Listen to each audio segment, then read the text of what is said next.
Videos like this are made possible by the generous support of patrons like Jesse Smith. Thanks, Jesse. Hello, Penguinauts, I'm the Beardy Penguin, and welcome back to For All Kerbalkind. We had a hiatus that was quite a bit longer than was initially intended. Of course, I went traveling over the summer, and then I moved, started a new job, and then I set myself the monumental task of making a new install in the final version of KSP and of Legacy RP1, and that was a Herculean task. I definitely bit off a lot more than I could chew, but it was worth it, as we now have a definitive install, which you can very easily download for yourself. Anyway, let's get stuck in. One of the key changes is that the EVA jetpack and the fuel cylinders are now in a technology we haven't actually unlocked yet, so we need to get ourselves that, otherwise we won't be able to zip around in low Earth orbit. And our first launch of the day is Pogoda 17 aboard a modified UR200. Yes, I've made some pretty radical changes to some of my launch vehicles with a bunch of the new cool stuff we have to play with in the 1.12 install. You can see that we actually have the proper engines for the UR200 now, which means I can make it look a lot closer to its real life equivalent using an RD0202 engine, which is actually a module containing 3 RD0203s and a single RD0204, which is the same engine, but it has a bit of extra hardware for pressurizing that first stage fuel tank. And this can get 4 tons into low Earth orbit with only 2 stages. So similar performance to our previous UR200, but it's cheaper, it's a bit more compact, and it looks a lot better. I mean, look at the fairings as well. We've got a whole bunch of cool stuff that we can do with the new fairings, a whole bunch of patches. The performance is way better, and look at the clouds and the auroras, Ballistic Fox's RSS Reborn, making the game look truly breathtaking. And as I said, if you want to install this and all of these visual mods and the like, you can do so very easily with my newly created installation guide. I say newly created, it was a while ago. I made the install and then encountered a whole bunch more bugs as people were playing with it. I had to fix all of those, and then I had to update all of my craft files to make them compatible with the new version, which took an obscene amount of time, frankly, but it's done now and we can begin getting stuck back into a regular upload schedule. And here it is, Pogoda 17 in all of its glory. And this is kind of a standard satellite bus we'll be using going forward. It's going to be our new standard Sviet satellite bus. And you'll see there, it doesn't actually have a pressure-fed engine anymore. It uses the RD858 engine that we used on our LK lunar lander because, well, it uses hypergolic propellants. It's about the right size and thrust, but it's also deeply throttleable, and it gives us a crucial extra bump in performance as it uses a gas generator cycle instead of being pressure fed, and that's what we need in order to get a satellite this size out to geostationary orbit. That's right, we can heft a 4-ton satellite into low Earth orbit using the UR200, and then that satellite can get itself all the way out to geostationary from a high latitude launch site such as Plesetsk, which is pretty cool, though I say so myself. And this is actually carrying 300 units of WeatherSat payload. That's why it's a Pogoda satellite, not one of our Sviet communication satellites, because this is completing the last of those commercial satellite contracts. We still have the contract, so I just thought we'd finish that, prove the capabilities of the spacecraft, and then we'll start launching some more communication satellites that we don't hand off to customers later on. Unfortunately, the engine fails. Even though it only has a rated burn time of 8 minutes, it has a tested overburn time of 12, so I thought pushing it for 10 minutes wouldn't be a problem, but yeah, apparently it was. So we're just going to bin the contract, and that's going to now become a communications satellite in a bit of a strange orbit. But yeah, you'll have noticed during that we were actually bouncing communications off of Sviet 16 to even do our injection burn out to geostationary orbit. So yeah, we need a lot more communication satellites. We've been doing too many commercial contracts, and I'm not keeping an eye on the deadlines of the contracts that we also have going on. We have failed our first space station contract, which cost us 3.1 million funds, 4 days short of completing it. That's a pain. And you can see here that we're only going to be able to recoup about 900,000 funds of that because our fund rewards have been reduced to 30% because myself and N9 just found ourselves with more money than we knew what to do with post-moon landing, and we thought we would reflect a post-moon landing budget cut. And yeah, it turns out the penalties don't get scaled down with the rewards, so we just took a huge hit to our funding for failing to complete this contract by 4 days. I can't believe that. But the crew of Soyuz 9 are going to return from Salyut 2 after completing their mission flawlessly. Apparently the powers that be didn't seem to agree. Leonid Kerman has given us a huge decrease in our funding, but regardless, we're going to try and complete that first space station contract, but unfortunately, to complete it, we have to launch a new space station after having accepted the contract again. So Salyut 2 is not going to cut the mustard in that respect, but it will continue taking its pretty photographs of the Earth below, definitely not spying on US military installations over the next 2.5 years with that Photography 3 experiment. We'll have to travel back up in order to collect the film in about 2.5 years, but that's a problem for future me. For now, Ilgiz Kerman and Marco Kerman are going to return to the Earth after a 30-day stay. Ilgiz, of course, is due on his first mission, named by Darth Malakor, one of my patrons, and Marco from the Lithuanian SSR, named by NX74656. They've been doing all sorts of definitely not spying-related research aboard the space station. Oh, look at those clouds. I still can't get over just how incredible the game looks with the volumetric clouds and all of the work that Ballistic Fox has done. The surface textures as well, using parallax now. Truly breathtaking stuff. And it's getting better and better every single patch. Regardless though, Ilgiz is now level 1 as he's completed his first trip to space, and we're moving on to our next launch of the episode. This is Lunokhod 6. You'll remember that we've smashed a couple of rovers into the lunar surface, or had them stall in orbit. So this is our attempt to complete our third and final lunar rover contract. We need to land at a site in Oceanus Procellarum and then explore a few surrounding sites before then collecting surface samples from different biomes for a future crewed mission to come and collect. This particular rover is going to be heading to the South Pole because, well, we want to start prospecting for lunar base sites. We don't have a launch vehicle capable of hefting the modules that we'll need to build a lunar base.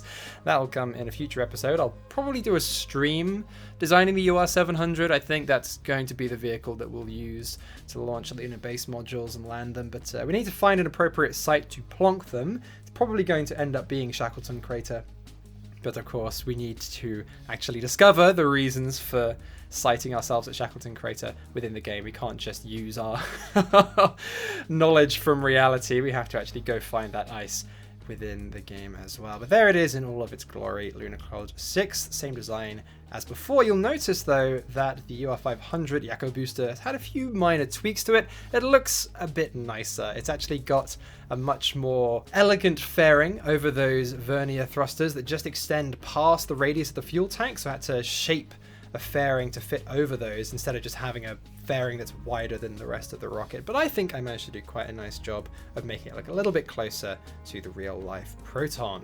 Unfortunately though, the update has also scuppered some of my translunar injection timing alarms. So it turns out we launched this at completely the wrong time. So we're going to return to Lunokhod 6 at the end of the episode. And in the meantime, we've unlocked Advanced Uncrewed Landing, which very importantly gives us the Almaz film return capsule and some retro boosters for it, which means in future we don't actually need to send crew up to our Almaz stations to collect the film. They can return the film themselves entirely autonomously. Now, on to the highlight of the episode that you've been looking forward to, I'm sure. The crew of Rogatka, Millie Kerman and Konstantin Kerman, after 4 months in deep space, are arriving at Venus. So we're just performing a very small correction burn just to pull our periapsis under that very important 20,000 kilometer mark, which is the requirement for our Venus flyby contract, and also the point at which we want to perform a particular course correction that will get us heading on our final trajectory back to Earth. Looking out the window, and we can see a beautiful gleaming white marble in space before us. So, into the sphere of influence, and Millie and Konstantin can begin performing a space television broadcast, which is the primary source of science for this mission. Really, the primary reward of this mission is just the propaganda value of having sent a crew past Venus. There's not really a huge amount of science we're doing here that an automated mission couldn't have done.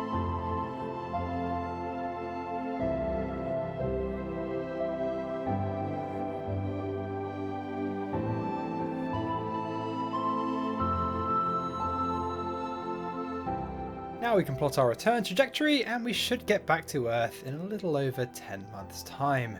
So now all we have to do is reach our closest approach to Venus, which isn't as close as I would like, but this is as close as we can unfortunately get while still being able to return to Earth. Any closer and Venus's slingshot effect would send us way off in the wrong direction and we wouldn't have enough propellant to reach Earth. So it's going to have to be a space-high flyby, but we knew that would be the case from the outset, which is why we only have science experiments that we can perform in space high over Venus. Not that we would have really any time near to Venus anyway, we would blaze past the upper atmosphere so quickly, we'd probably only have a few seconds to take any scientific readings.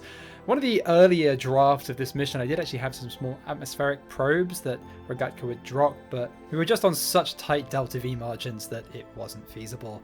Showcased by the fact that our kick stage, although it has served us well, has now finished its supplies of propellant, and we're finishing our burn with our pressure-fed hypergolic engines on Rogatka itself. We have quite a decent delta V margin left. We have to make a small correction burn just to lower that periapsis into Earth's atmosphere for our return trajectory, but that's going to be in a few months' time. Our brave crew have got a few more months of deep space monotony to deal with before they return to Earth as heroes. So still a lot of capacity for things to go wrong, but this is a truly incredible moment for all Kerbalkind.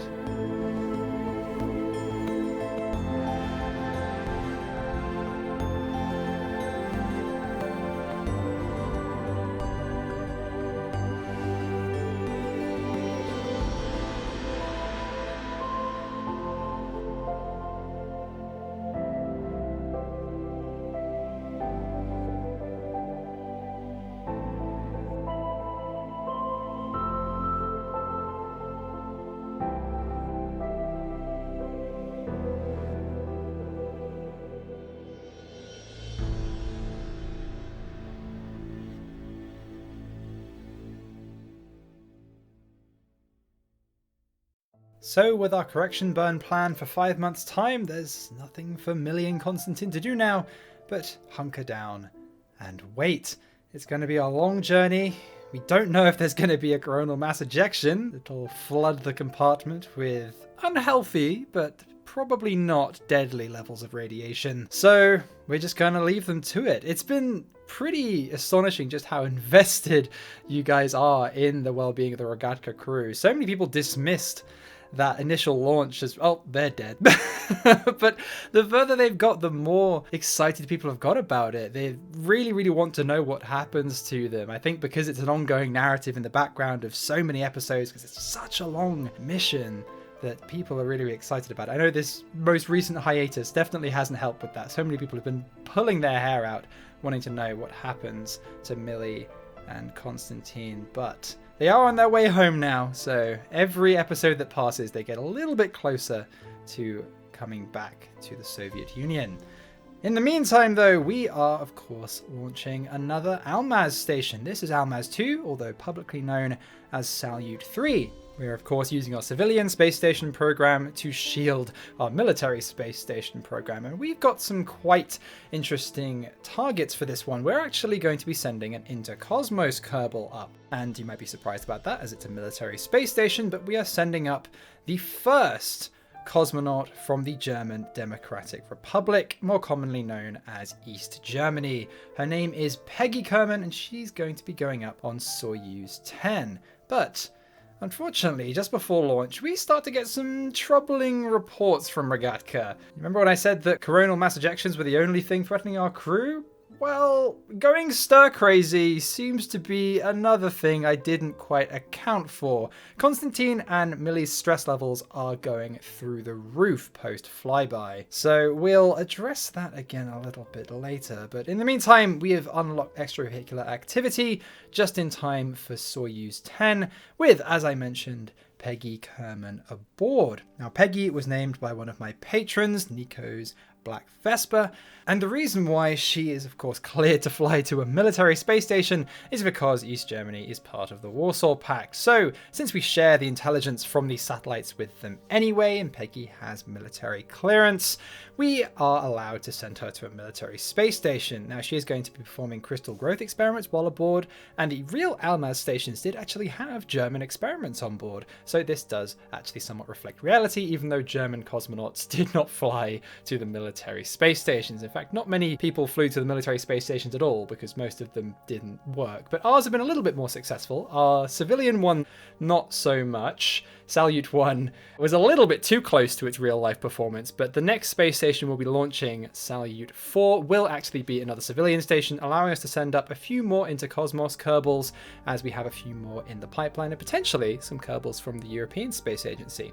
Unfortunately though, you'll see that we have a new payload fairing design that more closely mimics the real Soyuz, and it didn't deploy properly.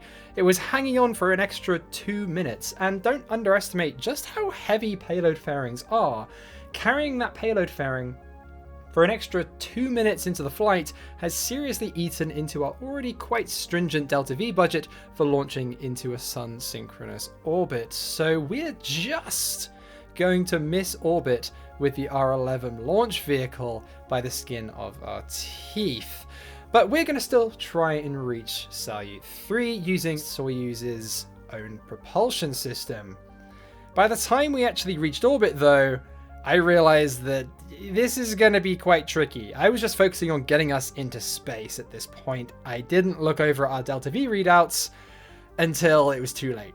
We don't really even have enough Delta-V to safely deorbit this spacecraft. So our only option now is to rendezvous with Salyut 3, but we only have 50 meters per second of Delta-V, and it's going to take more than that to not only rendezvous with the space station, but also to null our relative velocity when we get there. So this is going to be a tricky one.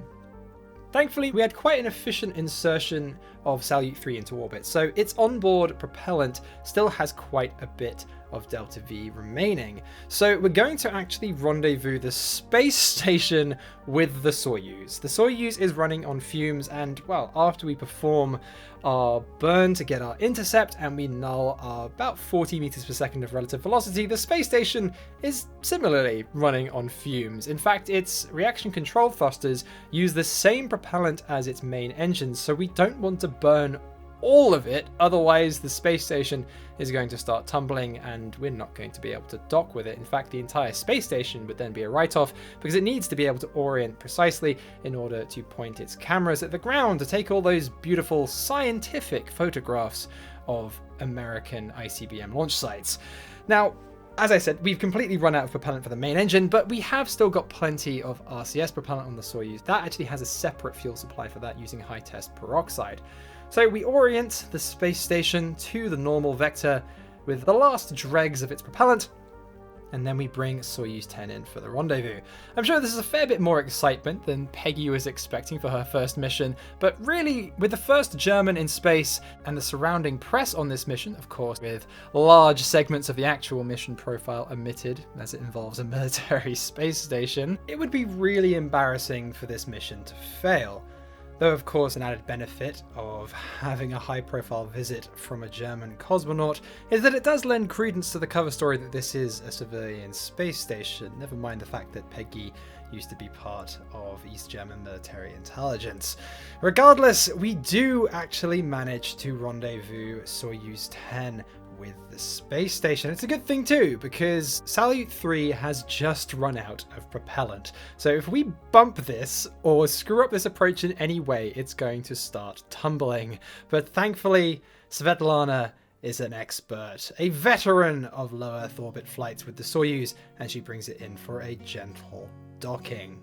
Unfortunately, all that maneuvering means that we've lowered our periapsis below the required 250 kilometers for the first space station contract, so we're going to fail it again. Yeah, we're going to launch a civilian space station in the next episode.